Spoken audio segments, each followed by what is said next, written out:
Well, fall is in full swing, which means falling leaves and football, but it's also the time of the year for flu and stuffy head and colds and body aches. And here to tell us how we can better prepare for this cold and flu season is pharmacist Amy Lynn Safety. Thank you for being here this morning. Thanks so much for having me. Well, you know, you can hear I'm a little congested here as well. So what are some of the signs that we're looking for when we're going into this season? And, you know, I've obviously got stuffy head. So what do people need to pay attention to?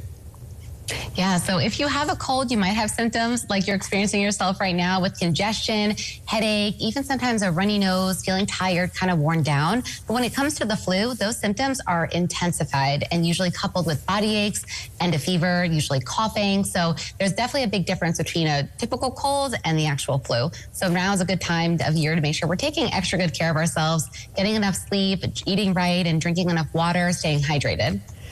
That's all so important. Now, you mentioned a toolkit. What do we need to have in our home so we're ready when this kind of thing strikes? So before we stock our home, we want to make sure we protect ourselves from the inside out by getting a flu vaccine. So getting your flu vaccine is one of the best ways to keep both yourself and your family healthy this cold and flu season. And the CDC recommends that everyone ages 6 months and older get that vaccine every year.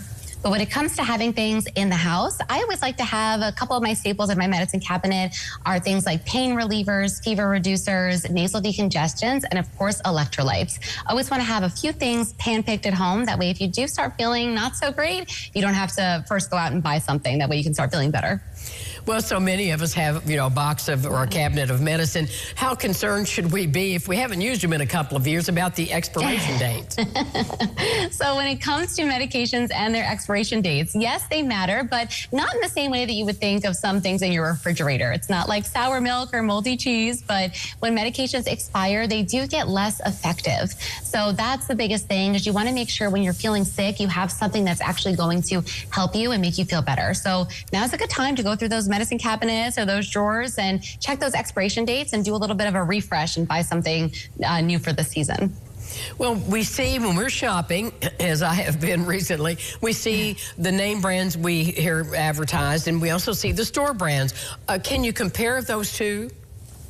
Yeah, so the store brands and like especially the CVS brand, they have to go through the same testing as the leading national brand. So they are just as safe and effective. It's the same recommended testing recommended by the FDA. So these brands are going to be the same thing for you, except cheaper. So you'll get that same relief and not have to worry about spending some extra cash. So what's nice with the updated formatting for our CVS brand products is nice, clean labeling so you can easily see what you need for yourself and for the entire family. So can you send our viewers to a website where they can learn more during this cold and flu season? Yeah, if viewers want to learn more, they can visit CVS.com or pop into their local CVS pharmacy. Thank you, Amy. Thank you so much. And we'll be back with more local lifestyles right after this. Stay with us.